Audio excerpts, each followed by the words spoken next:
for a week, and the music talent fairies, who had just lost a fairy to disbelief, practiced an extra hour every day. Approaching the island, the laugh slipped under a mermaid's rainbow. It breezed by the pirate ship in Pirate Cove, too silly to be scared. When it touched shore, it sped up and hurtled along the beach, not even pausing to admire the flock of giant yellow-shelled tortoises. The laugh shrank and became more concentrated. After it passed the 54th conch shell, it canted inland. It hadn't gone far, however, before the air hardened against it. The laugh was forced to slow down to a crawl. The trouble was that Neverland was having doubts. This laugh was a little different, and the island wasn't sure whether to let it in. Below lay Fairy Haven. Fairies were flying in and out of their rooms in the home tree, a towering maple that is the heart of Fairy Haven. Fairies were washing windows, taking in laundry, watering windowsill flower pots, making everything shipshape in honor of the evening's celebration of the moult. The laugh sensed it belonged down there. It tried to descend, but it couldn't. In the lower stories of the home tree, fairies were busy in their workshops. 2 sewing talent fairies were rushing to finish an iris petal gown. Bess, the island's foremost artist, was putting the finishing touches on a portrait of Mother Dove. If Bess, or any of the others, had known the laugh was overhead, she'd have flown out her window and helped it along. She'd have called more fairies to help too, and they'd have come, every single one, even nasty Vidya, even dignified Queen Clarion. On the tree's lowest story, fairies bustled about the kitchen, unaware of the laugh. 2 cooking talent fairies hefted a huge roast of mock turtle into the oven. 3 sparrow men, male fairies, argued over the best way to slice the night's potato, and a baking talent fairy consulted with a coiffure talent fairy over the braiding of the bread. Above, the laugh pushed on, fighting for every inch. It passed above the oak tree that was the home tree's nearest neighbour. The laugh had no idea that a crew of scullery talent fairies was working under the tree.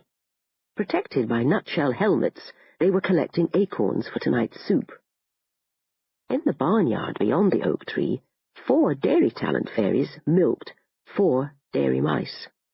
The fairies failed to see the laugh's faint shadow as it crossed over each mouse's back. In the orchard on the other side of Havendish Stream, a squad of fruit talent fairies picked 2 dozen cherries for 2 dozen cherry pies. If only they'd looked up. The laugh reached the edge of Fairy Haven, where Mother Dove sat, as always, on her egg in the lower branches of a hawthorn tree. The nest was next to the fairy circle, where tonight's celebration would be held. Did the laugh feel the pull of Mother Dove's goodness? I don't know, but it bunched itself for a final effort. If Mother Dove hadn't been distracted, she'd have felt the laugh. But she was listening as a fairy recited her lines for a skit tonight, and she was watching as another fairy practiced her flying polka. Mother Dove wanted to nod encouragingly to them, but she had to keep her head still so Beck could tie a ribbon around her neck. Overhead, the laugh pushed with all its might. At the same moment, Neverland decided to let it in. It spun once, then zoomed faster and faster above Mother Dove, back over the orchard, past the mice and the oak tree, on a downward course. It achieved final sneeze force and exploded right outside the knothole door to the home tree. And there, in the tree's pebbled courtyard, was Prilla, the new fairy, flat on her back, one wing bent, legs in the air, the remnants of the laugh collecting around her to form her arrival garment.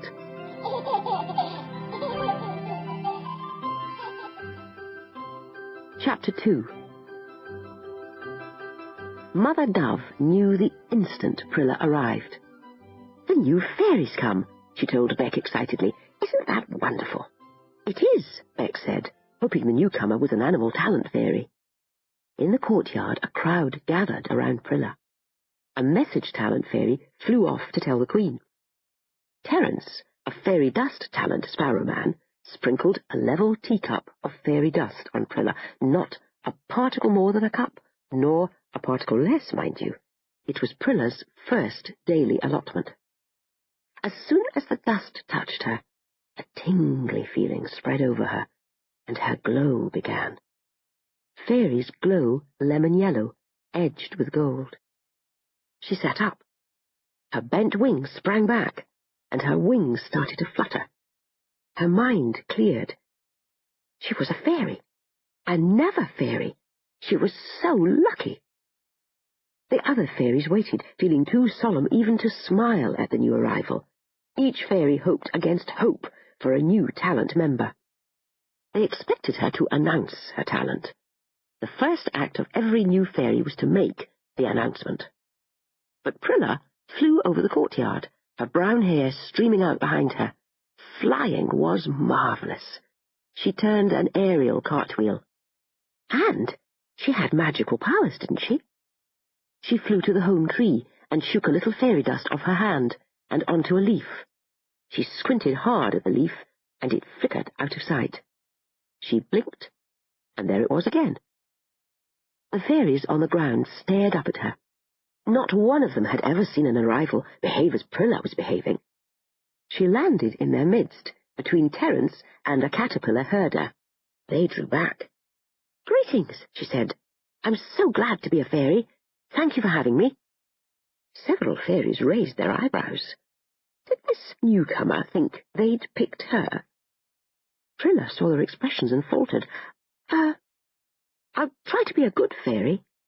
A fairy said, "Bye." "She's freckled."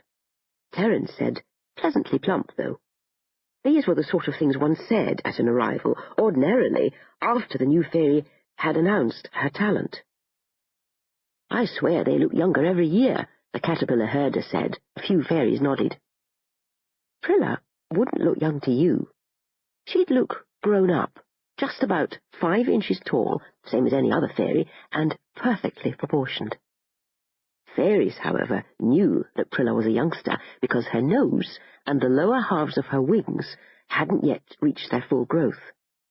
A grown-up Clumsy wouldn't see Prilla at all.